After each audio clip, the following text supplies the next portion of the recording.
Ya. Bueno, buenos días. Nosotros vamos a presentar fisiopatología reproductiva, que se va a dividir en dos módulos. El 1, que vamos a presentar nosotros, de sistema genital femenino, y el 2, que va a ser presentado por otro grupo, sobre masculino.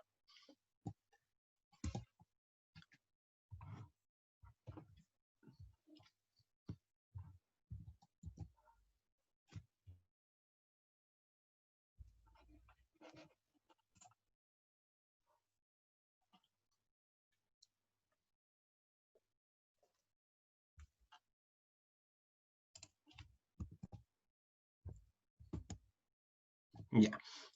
En esta presentación vamos a incluir las patologías más prevalentes tanto de los genitales externos, o la vulva, que incluye la piel con pelo, más los labios mayores, labios menores, la uretra, o la abertura de la uretra, la vagina y los conductos de Bartolino, vamos a mencionar brevemente más adelante.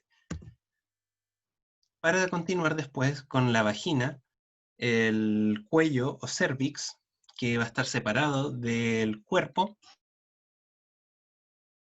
y para luego finalizar con las trompas y los ovarios.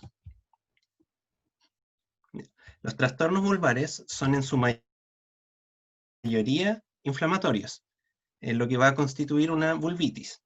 En general no son graves, pero sí son muy incómodos y pueden complicarse con una obstrucción de los conductos de Bartolino, que va a producir una dilatación dolorosa y un posible absceso. Esta inflamación puede tener un origen infeccioso o reactivo, donde se producirá una dermatitis, ya sea por agentes irritantes, como la orina, jabones, antisépticos, desodorantes, o como una respuesta alérgica, como respuesta a antígenos que pueden estar presentes en perfumes, cremas, jabones u otros. Otra causa de inflamación puede ser el grataje o rasquido, que está asociado a estas patologías y que pueden y suelen empeorar la inflamación. Clínicamente, tanto la dermatitis irritante como la alérgica tienen un aspecto similar, donde vamos a ver pápulas y placas eritematosas exudativas y costrosas. Dentro de las causas infecciosas, estas son generalmente de transmisión sexual, incluyen el virus de papiloma humano, que lo veremos más adelante como causante de condilomas acuminados y neoplasias intraepiteliales vulvares. Virus de herpes simple, tanto tipo 1 como tipo 2, que producen la erupción vesiculosa característica, Neisseria gonorrea, que produce una infección supurada de las glándulas vulvovaginales, Treponema pallidum, que se asocia a un chancro primario en la zona de inoculación en la vulva, y Cándida. Aquí podemos ver un absceso de las glándulas de Bartolino. Y aquí están los conductos de Bartolino.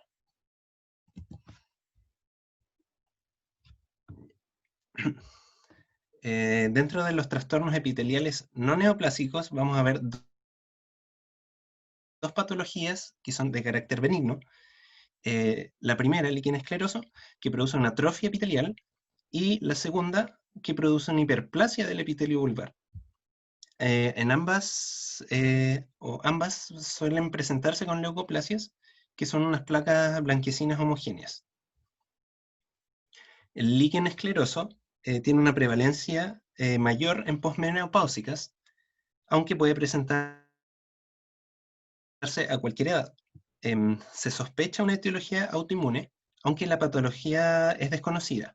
Esto debido a que, se sospecha la etiología autoinmune por la presencia de infiltrados subepitelial de linfocitos T activados y por la mayor frecuencia en mujeres con trastornos autoinmunitarios. Histológicamente vamos a ver un adelgazamiento del epidermis, desaparición de las crestas papilares, degeneración hidrópica de las células basales, fibrosis de la dermis e infiltrado inflamatorio de células mononucleares, como dijimos anteriormente. Clínicamente vamos a ver la leucoplasia, que son estas placas blanquecinas. También podemos ver pápulas que pueden extenderse y fusionarse entre ellas, y una atrofia y endurecimiento de los labios de la vulva que puede producir una contracción del orificio de la vagina. El líquen simple crónico es causado por una irritación crónica que produce un círculo vicioso de prurito, rasquido y excoriación que culmina en una lesión liquenificada.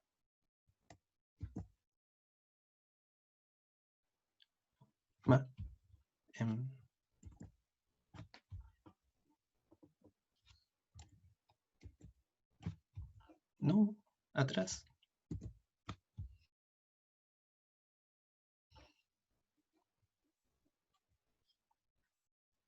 Bueno, este líquen crónico termina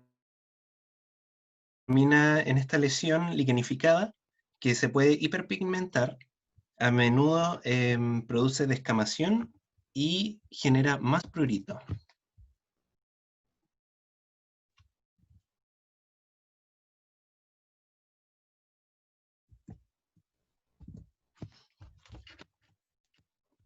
No sé por qué sigue avanzando.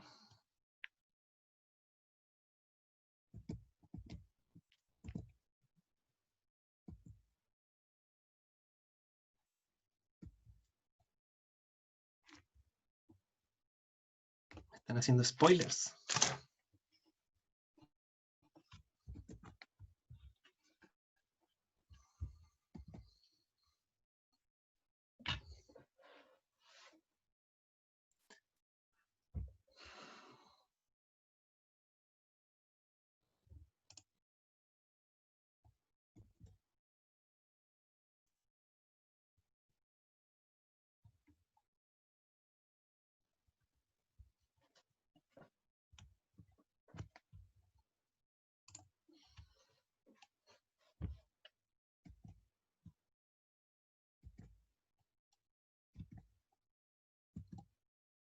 Ahí está, por fin.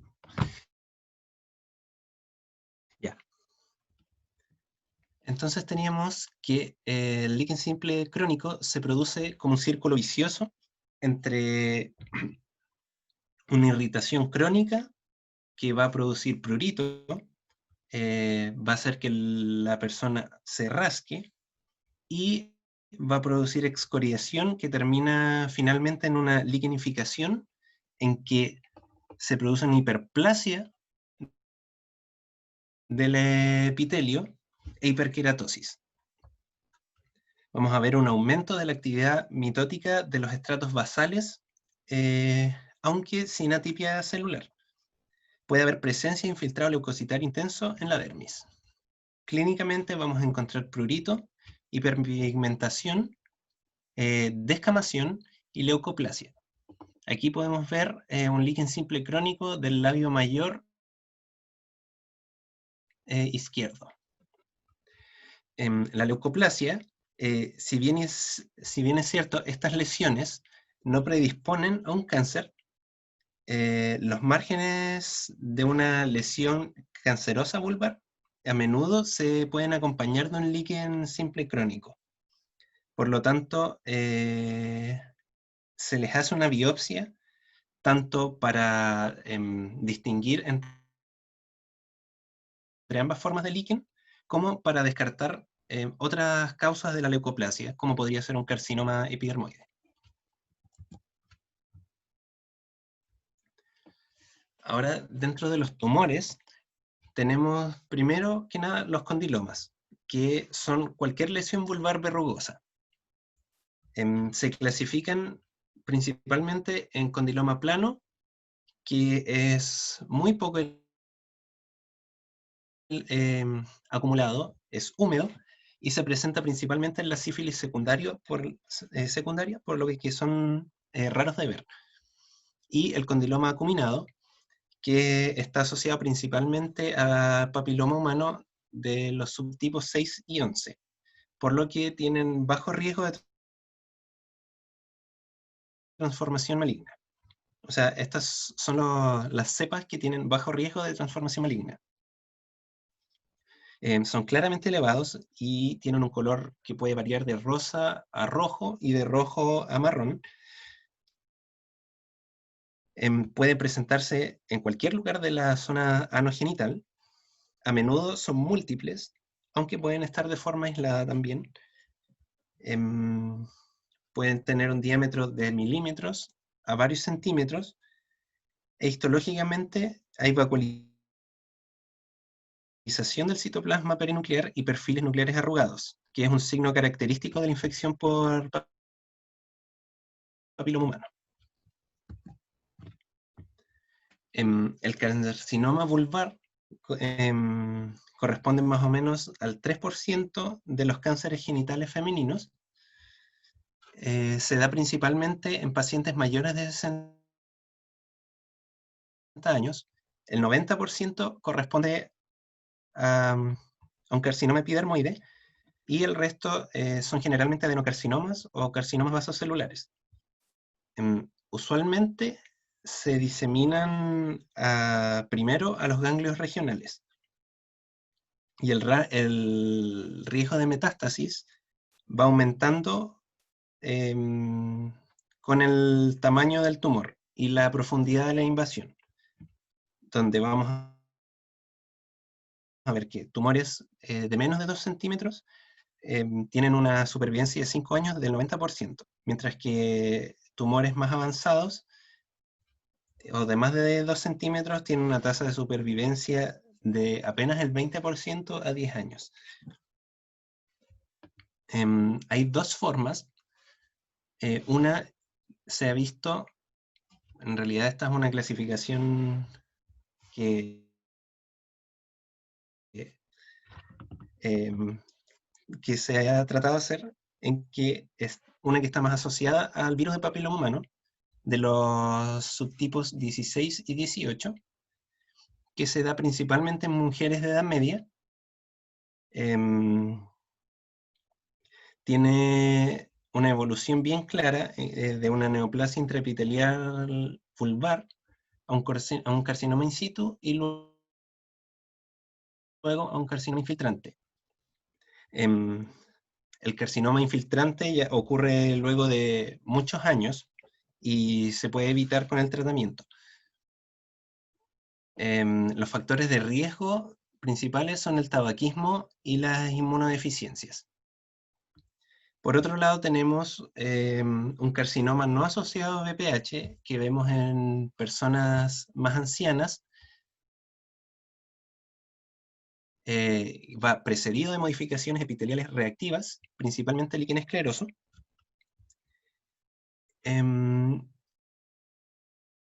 A menudo son unifocales, son queratinizantes y bien diferenciados, que es una diferencia con el asociado a papiloma, que son multifocales a menudo, son verrugosos y poco diferenciados.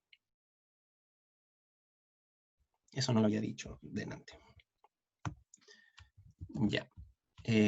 Clínicamente vamos a ver áreas de leucoplasia en parches con un engrosamiento epitelial. 25% de los pacientes presentan lesiones hiperpigmentadas con presencia de melanina, o sea, por la presencia de melanina.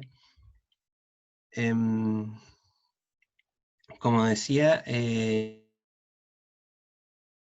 suelen metastizar, primero a ganglios regionales. Cuando vemos un tumor ulcerado, normalmente ya corresponde a una enfermedad más avanzada. En este caso es bien atípico, ya que era una paciente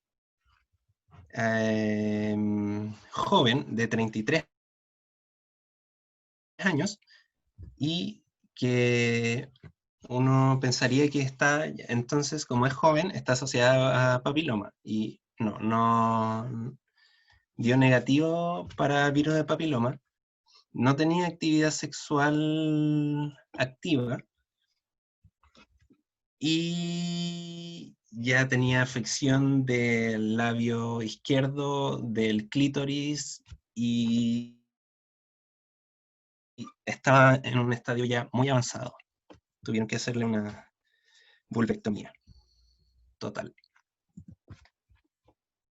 Por lo tanto, la clasificación de entre asociado y no asociado a VPH es más que nada con relación a la prevalencia, pero no es necesariamente se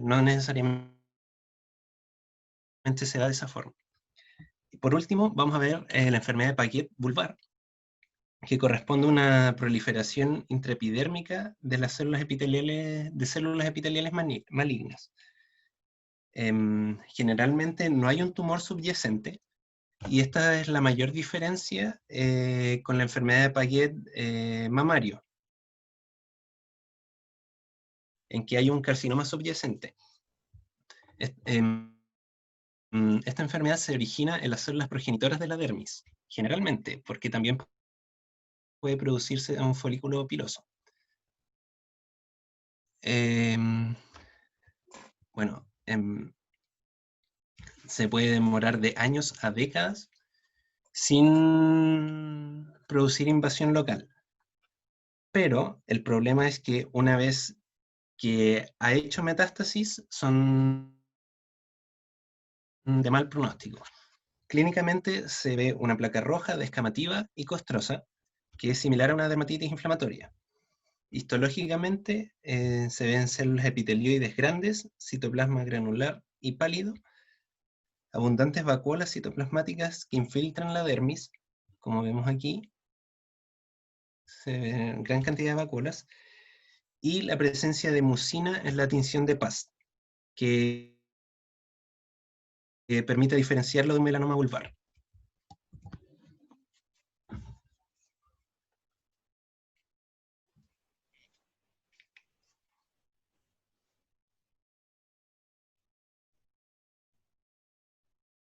Muy bien. En cuanto a las lesiones de vagina, en las mujeres adultas, estas lesiones rara vez se presentan como enfermedad primaria. Más bien se afecta de forma secundaria por un cáncer o por infecciones originadas en órganos adyacentes. La primera que vamos a ver va a ser la vaginitis y se asocia a la presencia de bacterias, hongos o parásitos. Generalmente actúan como microorganismos oportunistas. Esto quiere decir que actúan en pacientes con inmunodeficiencia, en embarazo o en este caso también se suma un aborto reciente, provocando la alteración de la flora microbiana normal. Dentro de los más comunes encontramos el parásito Trichomonas vaginalis y el hongo por Candida albicans. A pesar de que ambos es posible encontrarlos en un pequeño porcentaje de mujeres como parte de la microbiota normal en ellas, es decir, asintomáticamente, por lo que una infección activa podría significar la adquisición de una nueva cepa. La otra que vamos a visualizar va a ser las neoplasias malignas. En general estas son muy poco frecuentes, consisten en la producción ya sea de masas, glándulas o inclusiones celulares, asemejándose así a otras regiones. Existen diferentes fenotipos de su manifestación como el carcinoma epidermoide, el adenocarcinoma de células claras y papilomas y fibromas, entre otros. En cuanto a lesiones de cuello uterino, la mayoría de estas son cervicales, son inflamaciones sin mayor repercusión de daño tisular. Sin embargo, existe el caso contrario, que en este mismo tejido se originan uno de los cánceres más frecuentes a nivel mundial, que lo veremos en la siguiente diapo. Aquí presentamos la cervicitis, las afecciones inflamatorias del cuello uterino, que son muy frecuentes y pueden ser específicas y no específicas. La específica deriva de una enfermedad primaria como la tuberculosis, sífilis, clamidia, linfogranuloma y otros varios. En cambio, la no específica es más frecuente y se subdivide a su vez en aguda y crónica. La forma aguda, relativamente poco frecuente, solo afecta a mujeres en el posparto y suele deberse a estafilococos o estreptococos.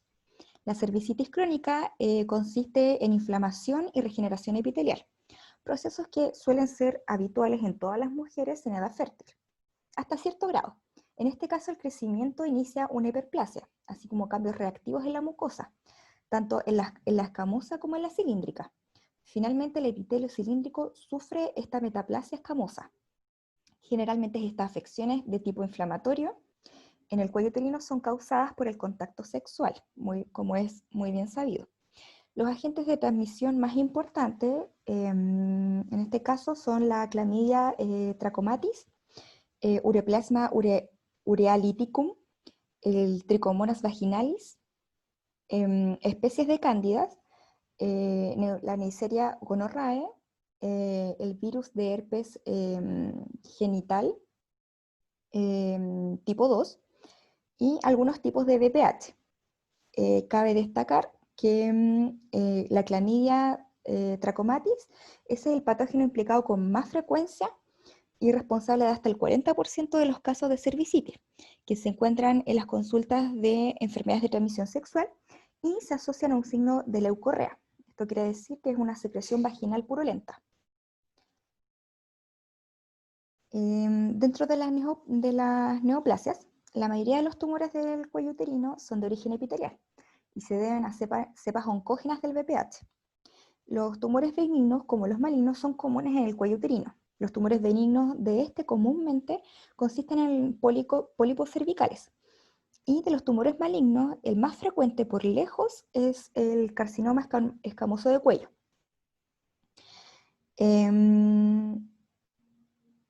Los pólipos cervicales, como aparecen ahí en la imagen izquierda, son proliferaciones benignas que protruyen en la mucosa endocervical. Si se fijan en la imagen, son como unos saquitos que salen de ella. Se presentan en un 2 a un 5% de la población femenina adulta. Son blandos, depresibles y suelen producir sangrados irregulares, aunque no posean potencial maligno. En cuanto al cáncer cervicuterino, o lesión intraepitelial escamosa o neoplasia intraepitelial cervical, que se utilizan como sinónimos entre sí,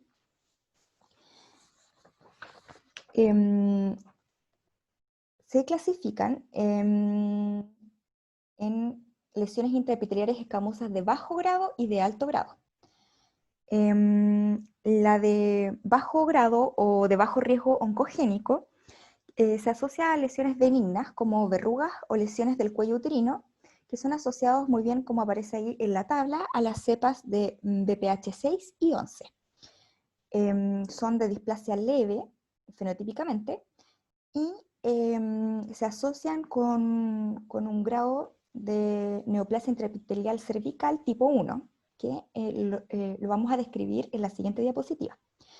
En cuanto al BPH de alto riesgo o de alto grado oncogénico, confiere el contagio de aproximadamente 15 tipos de virus, dentro de los cuales los más comunes y los más peligrosos, como se mencionó anteriormente también en otras estructuras, las cepas 16 y 18, son los que producen cerca del 70% de los cánceres de cervix. Esto también puede producir verrugas o condilomas, pero generalmente se asocian a lesiones precancerosas que pueden evolucionar a un cáncer, y otras cepas menos comunes también, pero con el mismo potencial de generar este cáncer cervical, son la cepa 31, 33, 52 y 58. Estas lesiones de alto grado fenotípicamente se presentan como moderada, grave o carcinoma in situ en su máxima expresión. La graduación progresiva de la displasia es el clásico ejemplo de la progresión de la enfermedad maligna a través de los cambios epiteliales, y demuestra que puede detectarse en forma temprana con pruebas citológicas del Papa Nicolau o PAP, y los factores de riesgo más importantes de desarrollo son el inicio a temprana edad de la actividad sexual, una pareja sexual no estable o múltiples parejas, infección persistente por VPH de una cepa oncogénica de alto riesgo, una pareja sexual de alto riesgo. Eso quiere decir que esta pareja tenga un historial de lesiones o que tenga contacto con múltiples parejas sexuales.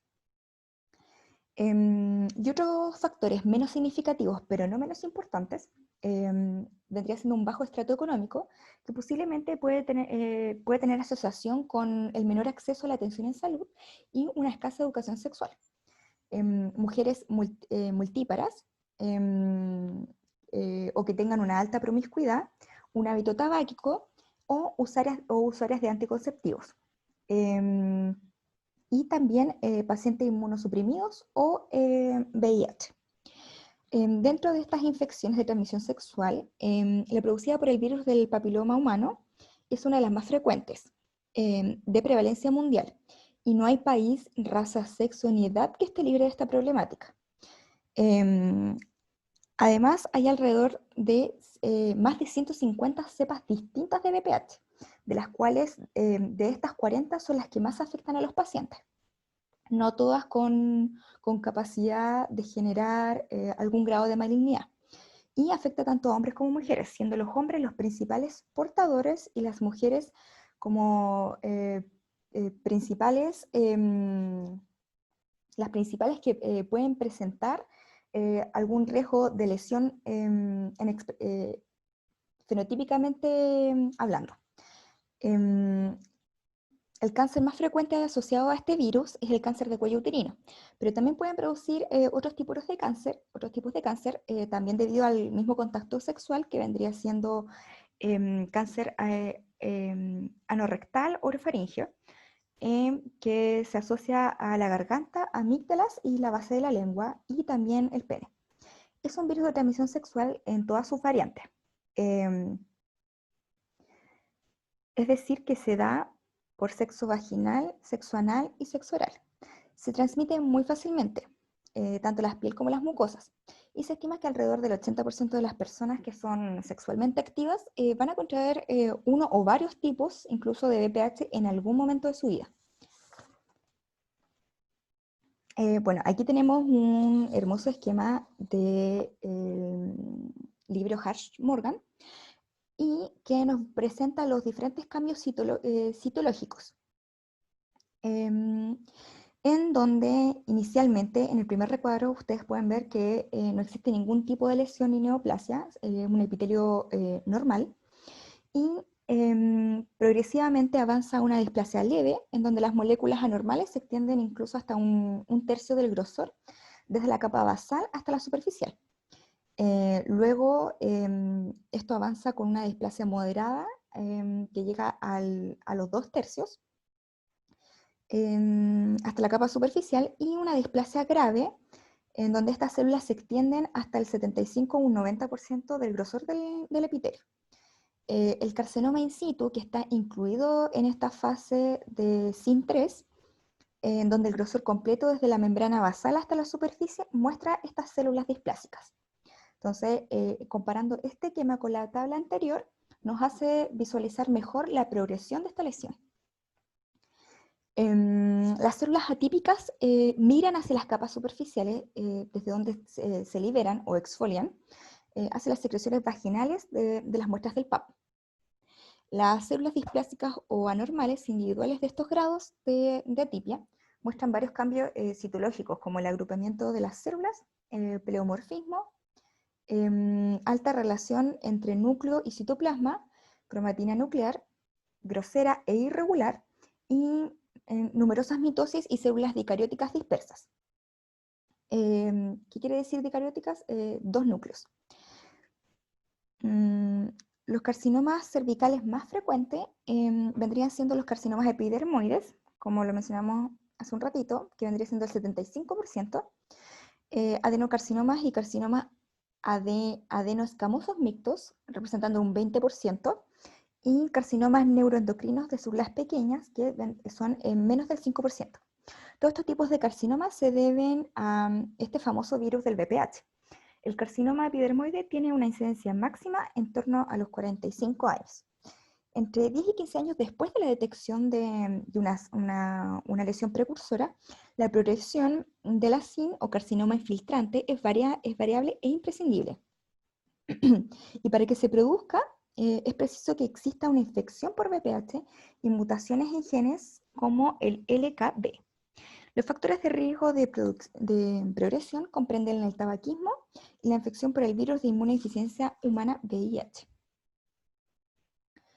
No todas las infecciones por VPH como tal evolucionan a una SIN3, como presentábamos en la imagen, es decir, una displasia grave o carcinoma infiltrante.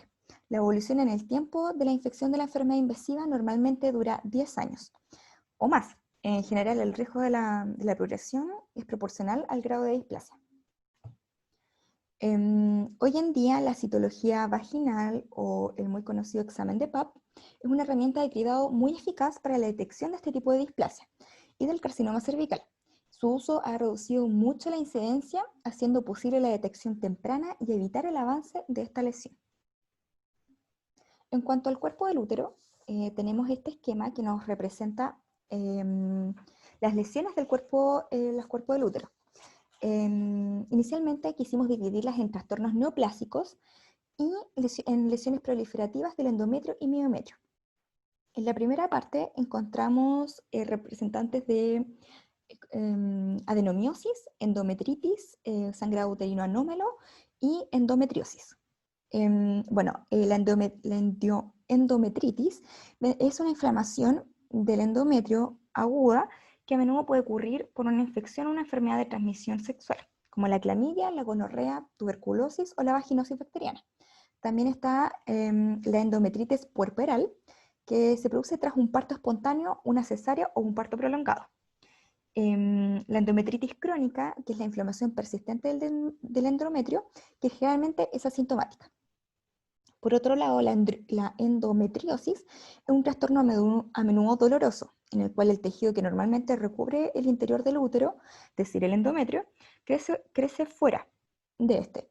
La endometriosis afecta más comúnmente a los ovarios, las trompas de falopio, el tejido que recubre la pelvis. En raras ocasiones, el tejido endometrial se puede diseminar más allá de los órganos pélvicos. La adenomiosis se produce cuando el tejido que normalmente recubre el útero, también el tejido endometrial, se desarrolla en la pared muscular del útero. El tejido desplazado sigue funcionando con normalidad, se engrosa, se degrada y produce sangrado durante cada ciclo menstrual. El resultado puede ser un útero agrandado y periodos intensos y muy dolorosos. Y a diferencia de la endometriosis, no existe un sangrado cíclico. Aún no se conoce la causa de esta patología, pero la enfermedad generalmente se resuelve después de la menopausia. Para las mujeres que tienen unas molestias graves por la adenomiosis, los tratamientos hormonales pueden ayudar, o un tratamiento más bien radical como la extirpación del útero, es decir, una histerectomía, logrando una cura completa.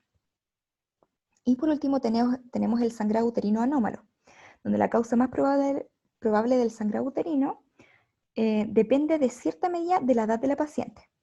A mano derecha tenemos la tabla 18.2, en donde muestran las diferentes causas de sangrado uterino anómalo, clasificado por diferentes grupos etarios, que lo pueden visualizar en su estudio.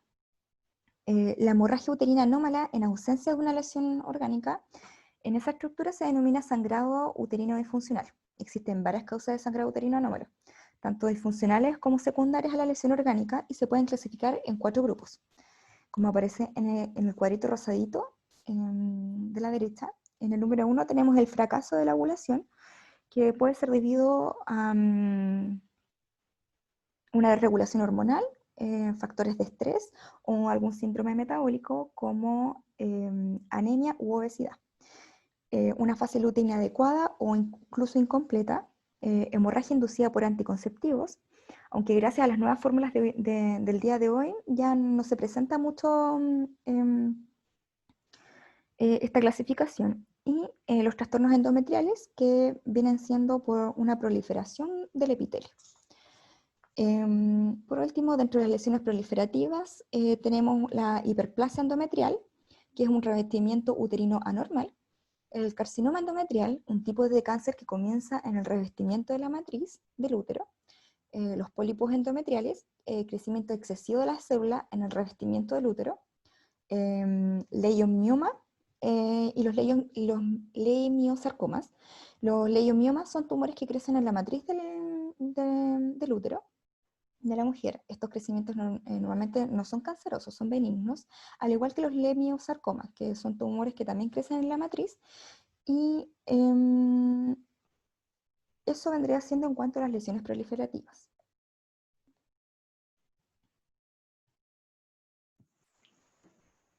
Bueno, mi nombre es Pedro, voy a hablar de las trompas uterinas y de los ovarios. Voy a comenzar con la salpingitis. La inflamación, también llamada salpingitis, como dije, es el trastorno más frecuente de la trompa de falopio y corresponde casi siempre a parte de la enfermedad inflamatoria pélvica. Dentro de las causas, la gestación ectópica y la endometriosis también son importantes, pero son menos frecuentes.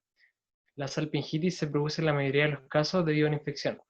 Los principales gérmenes responsables son la gonorrea, la clamidia, el micoplasma hominis, los coliformes, los streptococos y estafilococos. Y bueno, existen infecciones que pueden atravesar la pared de la trompa uterina y causar infecciones hematógenas que alcanzan sitios lejanos. Estas corresponderían a infecciones por coliformes, streptococos y estafilococos. Todos los tipos de salpingitis pueden cursar fiebre, dolor abdominal bajo o pélvico y masas pélvicas. Adjunté una imagen de las masas pélvicas en la diapositiva siguiente. Las adherencias entre la trompa inflamada y el ovario y los tejidos ligamentosos adyacentes pueden llegar a provocar abscesos tubováricos, lo que provocaría que la adherencia entre los mismos, ya habiendo cedido la inflamación, como se observa en la imagen de la derecha, se conserve. Más grave que esto son las adherencias de los pliegues tubáricos, que están asociados a una mayor probabilidad de padecer gestación ectópica tubárica, por lo mismo. Y las lesiones o la obstrucción de la luz de la trompa de falopio pueden producir lo que sería esterilidad.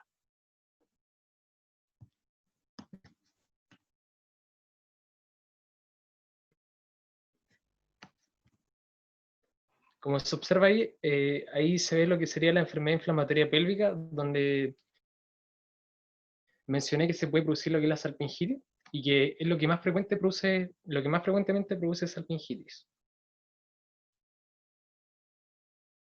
Bueno, los ovarios.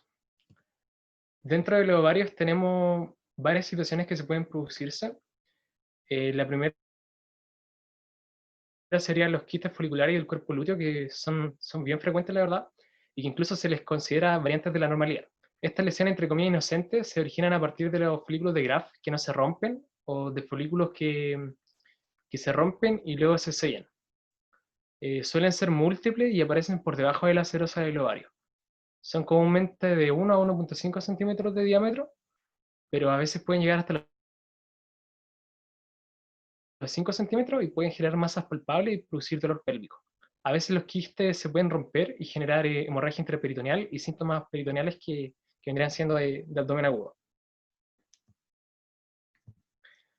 En el caso del síndrome del ovario poliquístico, es un trastorno endocrino complejo, la verdad, que se caracteriza por hiperandrogenismo, alteraciones menstruales, ovarios poliquísticos, anovulación crónica y reducción de la fertilidad. La paciente va a consultar por oligomenorrea, hirsutismo, infertilidad y a veces incluso obesidad. En este caso, los ovarios miden hasta el doble de lo normal y a nivel histológico se observa una cápsula ovárica engrosada y fibrótica que va a recubrir innumerables quistes foliculares revestidos por células de la granulosa. Los tumores ováricos. Es la quinta causa de muerte por cáncer en las mujeres y son muy variados, pudiendo originarse en cualquiera de los tres tipos celulares, es decir, en el epitelio de superficie multipotencial, en las células germinales totipotenciales y las células de los cordones sexuales estroma. Los tumores más frecuentes entre estos tres son los tumores epiteliales comunes. Vamos a comenzar con con los tumores del epitelio de superficie, que se originan mayormente en la trompa de falopio o en quistes epiteliales de la corteza del ovario. Los estudios han demostrado que muchos de los tumores que se pensaban originarios del epitelio de superficie del ovario parecen en realidad tener su origen en las fimbrias de la trompa de falopio. Los tumores serosos, que son uno de los tumores que se producen en el epitelio de superficie, son los más frecuentes del epitelio ovárico y representan el mayor porcentaje de los tumores ováricos malignos, como voy a mostrar en la tabla de la diapositiva que viene enseguida.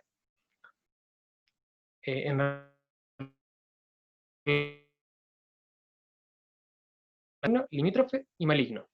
Esta clasificación también aplica para los tumores mucinosos, como se observa en la tabla que dije que iba a mencionar. Los tumores mucinosos, lo que los caracteriza es que el epitelio neoplásico corresponde a células secretoras de mucina y es mucho menos probable que las lesiones mucinosas sean malignas. Los tumores endometrioides suelen ser sólidos o quísticos y pueden estar asociados a endometriosis, a la formación de glándulas tubulares en el revestimiento de los espacios quísticos. Estas glándulas serían parecidas a las endometriales. El tumor de Brenner es un tumor ovárico infrecuente, sólido y usualmente unilateral. Está constituido por abundante estroma en el que se reconocen nidos de epitelio de tipo transicional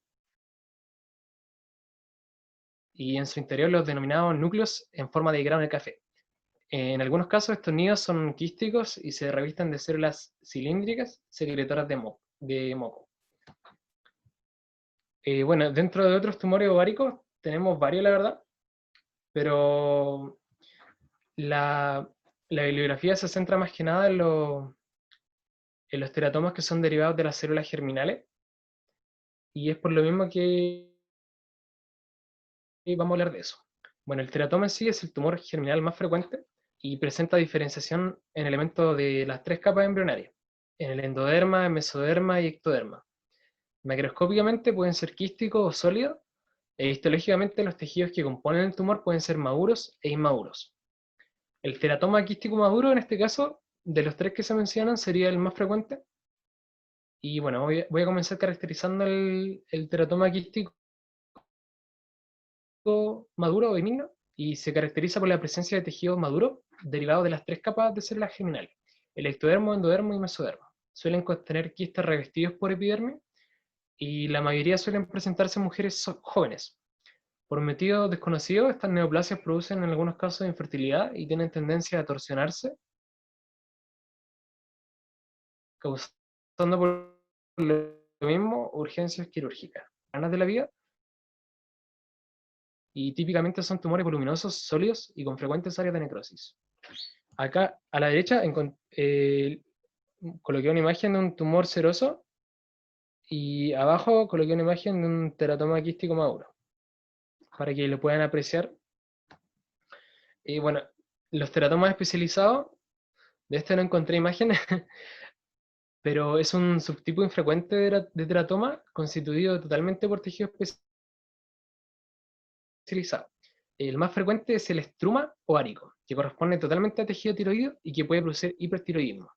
En general son masas ováricas sólidas de tamaño pequeño. Bueno, aquí como les dije, entre los tumores malignos, el seroso representa el mayor porcentaje, mientras que el mucinoso solamente tiene un 10% y el seroso llega hasta el 25%. Acá a la derecha encontramos un tumor seroso, al medio encontramos un mucinoso, un tumor mucinoso, y en el borde inferior derecho encontramos lo que sería el núcleo en grano de café, que vendría siendo parte del tumor de Brenner, microscópicamente.